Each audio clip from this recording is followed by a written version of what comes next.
good to be here.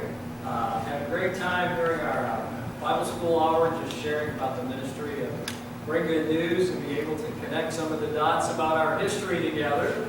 And just thank you for allowing me to come today. And just before I forget, a couple of things, just housekeeping things. I put up in the back same information we had over during our Bible school hour. There's information about our ministry. So if you didn't get any earlier, you weren't able to make it, there's things about the different projects we do. What we'll be doing now is mainly just preaching. I won't be talking about the ministry a lot. So I'll be back there after service if you have questions. But there's also good information back there. Also, there's an outline, just basic points of my message, if you want something to just follow along here. So good to be here. Also want to thank Cole for just making this happen.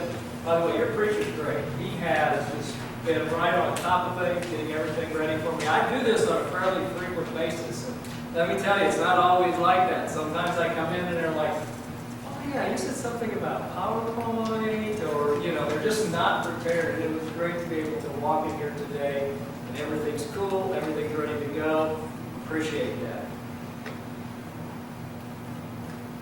And one of the things I like to say when I go out and speak about the ministry is that we exist because churches like you, people like you, care enough about the lost to support what we do.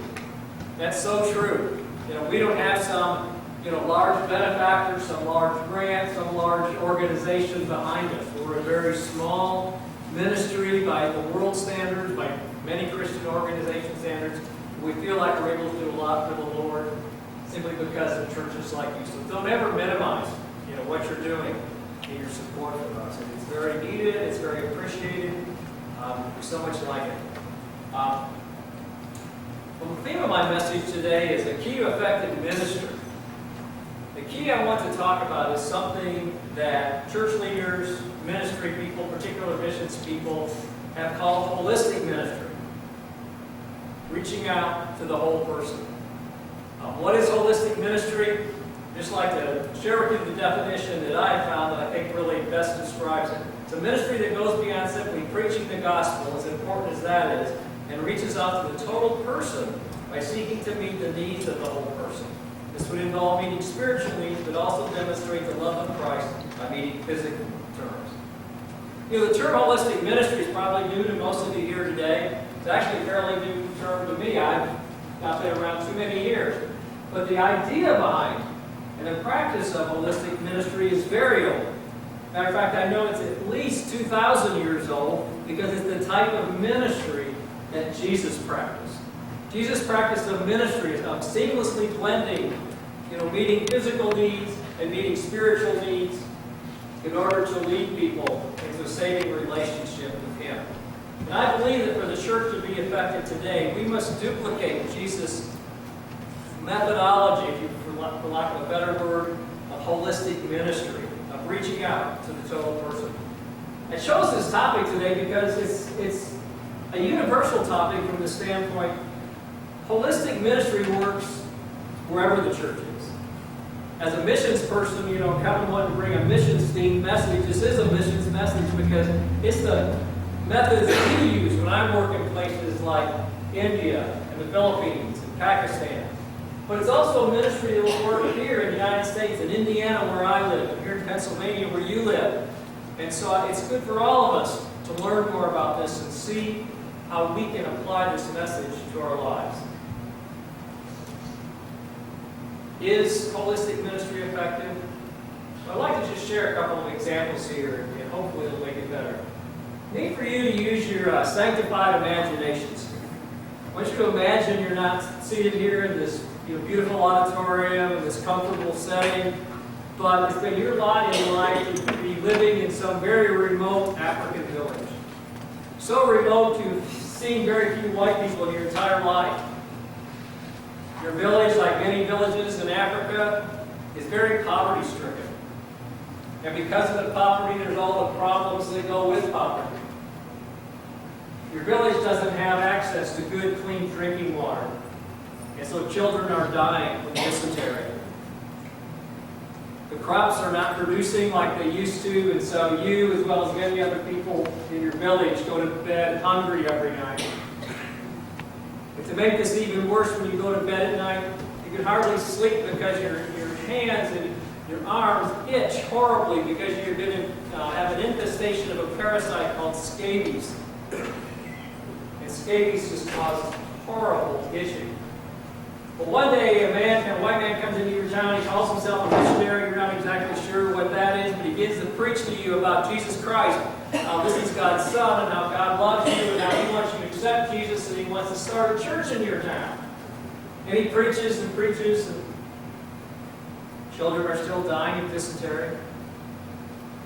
People are still hungry, and you still can't sleep at night because of the scabies. Now let's imagine a second scene. Very much like the first, but with one key difference. Your village still has those same problems. This missionary comes to your town and preaches the love of God. But while he's preaching the love of God, he brings in a team from Ides, and they drill a well, and now your village has clean drinking water, and children are no longer dying of dysentery. And he teaches you some improved farming methods and improved crops, and now the crops produce more, and you're no longer hungry at night. He even opens a little clinic out of his house, and he provides basic medicine, including a medicine that'll treat your scabies, and so you no longer go to bed at night with this horrible itching because the scabies are no longer there. All the while telling you about Jesus' love. Now I ask you, where's the church going to be most effective? Where's the church going to be doing the best job of reaching people for Jesus? I believe the answer is obvious in that scenario where you're meeting the needs of people while at the same time telling them about God's love. So we'll pray and go home. Okay with everybody? Sorry, I got more to preach. Because I want you to see the biblical basis of this. We want to be studying passage of Scripture. I mentioned this goes all the way back to Jesus. There's many different verses we could point to in the Gospels which talk about Jesus practicing holistic ministry. But there's one particular passage which I think it sums up holistic beautifully. It's found in Matthew chapter 4, verses 23 through 25. If you follow along in your Bibles, the words will also be up on the screen. Matthew 4, 23 through 25. Jesus went throughout Galilee, teaching in their synagogues, preaching the good news of the kingdom, and healing every disease and sickness among the people. News about him spread all over Syria, and people brought to him all who were ill with various diseases, those suffering severe pain, the demon-possessed, those having seizures, and the paralyzed. And he healed them. Large crowds from Galilee, the Decapolis, Jerusalem, Judea, and the regions across the Jordan followed him. The first thing I want to look at this morning are the methods of holistic ministry. The methods of holistic ministry. Verse 23 tells us that Jesus went out throughout Galilee, teaching in their synagogues, preaching the good news of the kingdom and healing every disease among them. Those three key words sum up holistic ministry: preaching, teaching, and healing. Preaching and teaching. In other words, proclaiming the gospel, meeting spiritual needs. This is where Jesus is telling people who he is and what he's come to do. It's at the forefront. We always must remember that. It's the forefront of his ministry. I like the way it is in Luke chapter 19, verse 10, where Jesus himself, the author of Luke, tells us, the Son of Man came to seek and to save what was lost. What was lost? We were lost. And that's what his ministry was primarily concerned with. Preaching and teaching to reach the lost. That's meeting spiritual needs. So my friends, Jesus was known for his service, not just his sermons. Jesus was known for his service, not just his sermons. He ministered to the whole person by meeting physical needs. He healed the sick. He made the blind to see. He made the lame to walk. He made the deaf to hear. He calmed the storms. He changed the water into wine. He fed the 5,000, and later he fed the 4,000. Again, Jesus was known for his service, his meeting of physical needs, not just spiritual needs. Ministering to the whole person. Now we'll take a moment, a little bit of church history lesson here. For whatever reason, over the years, the church seemed to forget that this was a holistic approach of reaching out to the whole person. And by the 1950s and 1960s, the church was divided into two very distinct camps. There was a very, what we would call a more liberal camp, who was all concerned about what was termed social gospel. And they were so much concerned about, revolution and liberation and meeting needs for the here and now, and not worried about spiritual things. Those of us on the more conservative side of the coin were more concerned about spiritual things. As churches, we were concerned about, how many baptisms was the church having. I'm not saying these weren't important things, but that's where we wanted all of our eggs to be, in that basket there. And those of us on the more conservative side of the fence, we kind of look down our nose at those on the more liberal side of the coin, like, well, what are you doing spending all your time, meeting physical needs? And they would look down their nose at us, and what are you doing spending all your time meeting, spiritual needs? Finally, we've come to realize that it's a blending of them.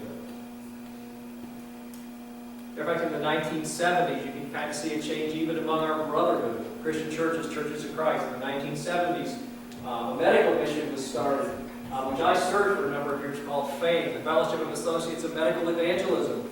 Ministry you talked about this morning, the International Disaster Emergency Service was started. What do both of those ministries have in common? Their focus is meeting physical needs. Now, we'll talk more about this later. It's tied to spiritual needs. But we realize it's not either or, it's both and.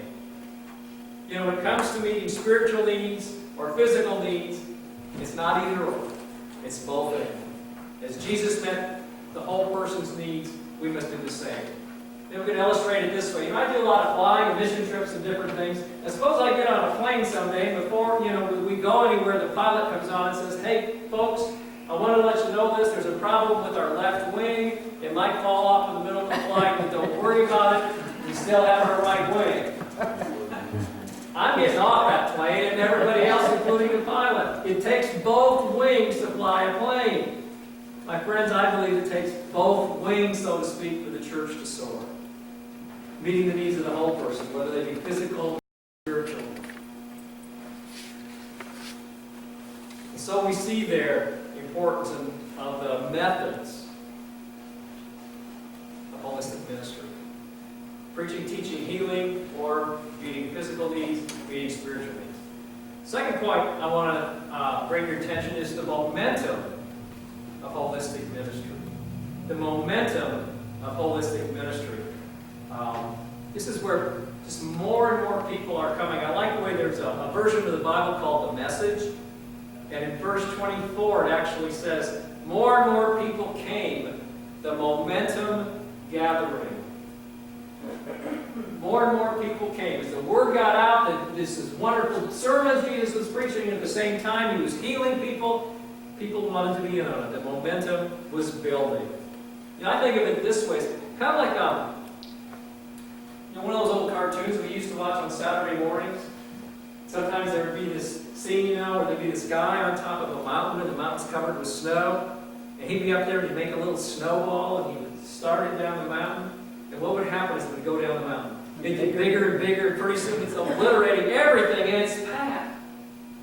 I see Jesus ministry that way. I see the church that way. As we really reach out to the whole person, there'll be this momentum bell as the momentum of our message and meeting needs goes traveling down the mountain. Scriptures here tell us they came not only to hear the message themselves, but they brought their sick family members and friends to be healed by Jesus. I've had the opportunity to personally see how the momentum can build when we practice holistic ministries. I mentioned just a minute ago how I go on mission trips. And one of the things we do on our mission trips is we generally stay in a larger city, and then in the morning we'll travel sometime an hour or 2 hours under some rough roads, have to get up kind of early, and travel out to a little village where there's little, if any, access to health care, and do health teachings and provide medicine, and, human nature. Sometimes the team, myself included, we grumble about having to get up early and ride on those bumpy roads and everything. There's like hundreds of And I've had this experience where you talk to someone like, oh, are you from this village? Oh, no. Well, where are you from? Well, I'm from on the other side of the mountain. You're what? Well, how did you get here? Oh, I walked. You walked? Yeah, we left about the middle of the night. It took about 6 hours. We walked to get here. Well, I ever feel humble. I've complained about a couple-hour drive, and they walked 6 hours over a mountain in the dark most of the way. But the point is, you see how the message of Jesus and meeting people's needs, in our case through medicine, just reaches out and pulls people in. I like how a gentleman named Grant Carell said it. He wrote an article a while back called How to Practice Medicine, basically on a mission trip.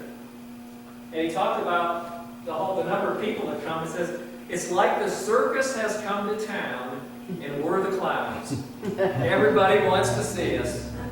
And I felt like one of those clowns, just seeing how many people come. You don't believe me? Come with me sometime. Always looking. You don't have to be a medical person to come, as I mentioned in Sunday school. Getting ready to go to Ghana, West Africa in December, going to Honduras. Honduras is a great mission trip. Going there in February. So if you've ever wanted to do, there's information back there, or talk to me today, or Cole knows how to contact me, or Sue knows how to contact me. I'd love to see some of you plug into what we're doing and feel the firsthand to feel the mission trip, how this momentum of holistic ministry can build. I just honestly believe that for the church to be effective today, we must not only be ready to proclaim the kingdom of God, but we also be ready to love our neighbors ourselves through the meeting of physical needs, and the practice of holistic ministry. People today in the world see the church as out of touch.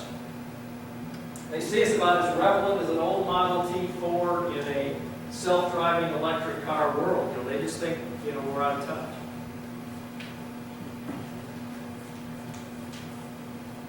Have any football fans here today? I'm guessing maybe part of the country I am, and maybe a few Steelers fans here.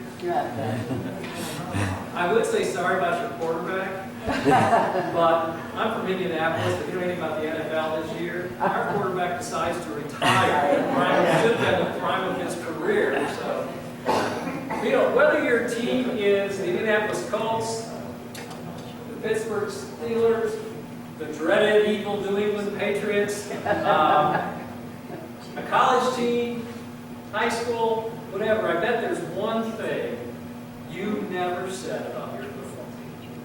There's one thing you never said about your team, and it's this. Boy, are they good in the huddle.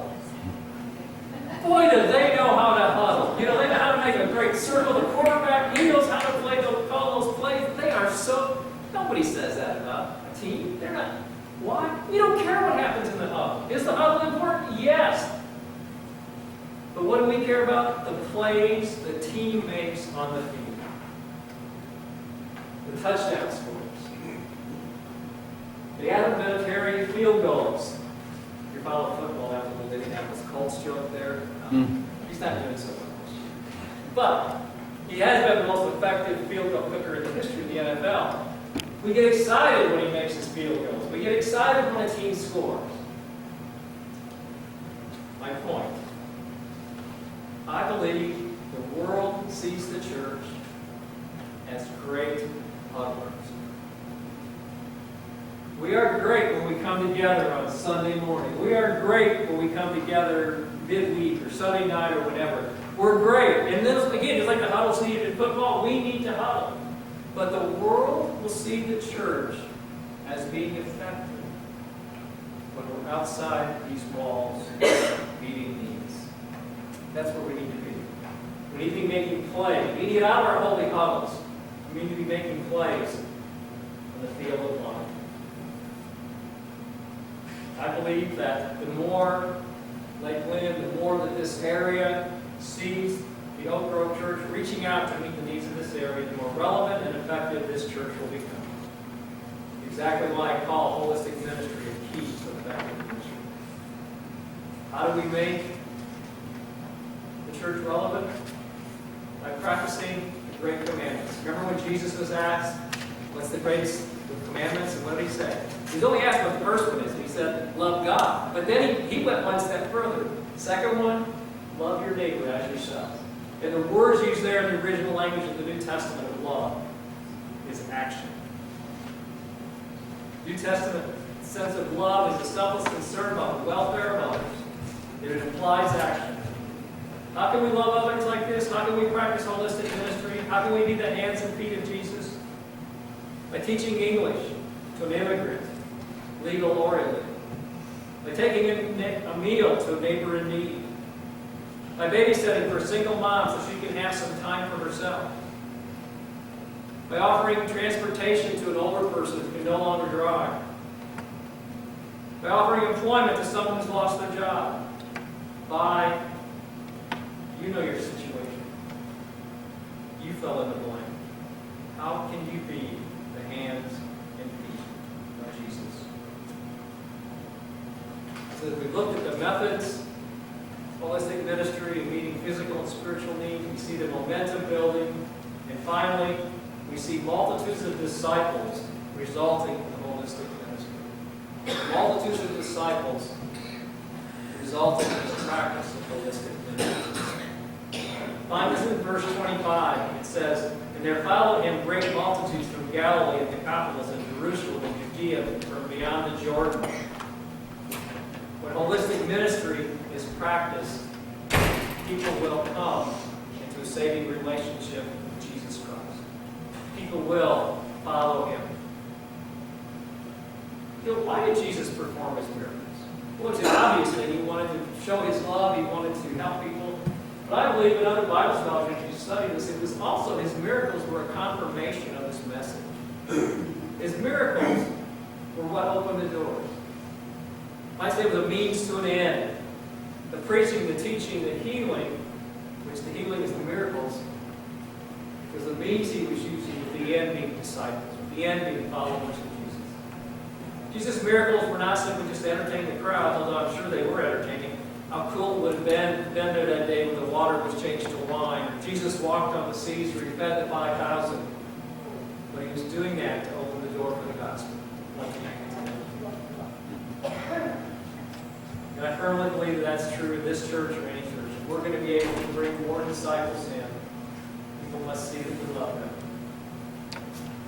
I mentioned earlier the starting of the Ministry of Faith medical mission in Abides.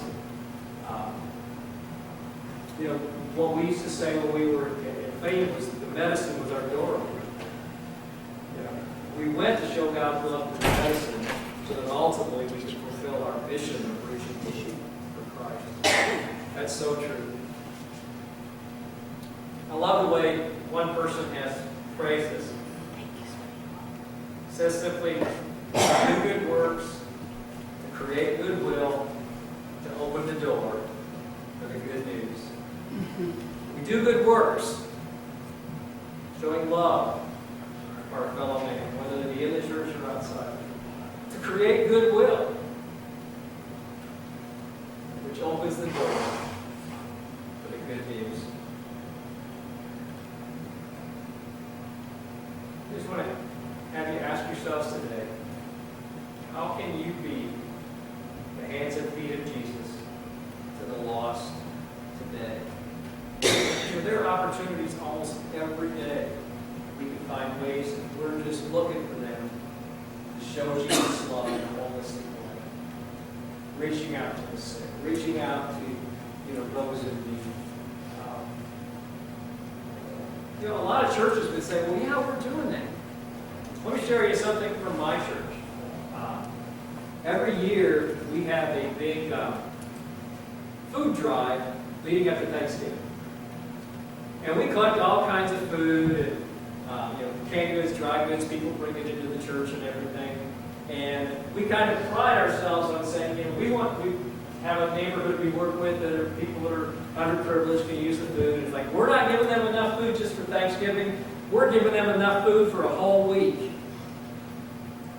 And that's great. I'm glad we're doing it. But so many times I want to say, but there's 52 weeks in a year. What are we doing about the other 51 weeks? And we are doing other things, and I'm sure your church is doing things. My challenge simply today is what can you do in big ways or small ways every day of every week in a holistic way to show the love of Jesus to the lost. One of my favorite quotes comes from St. Francis of Assisi. He's a preach the gospel at all times, and if necessary, use words. I love that. Preach the gospel at all times, if necessary, use words. He's simply saying, let your actions speak for you. Demonstrate the love of Jesus by getting personally involved in someone's life. You know, in just a moment here, we're going to be having a hymn of decision.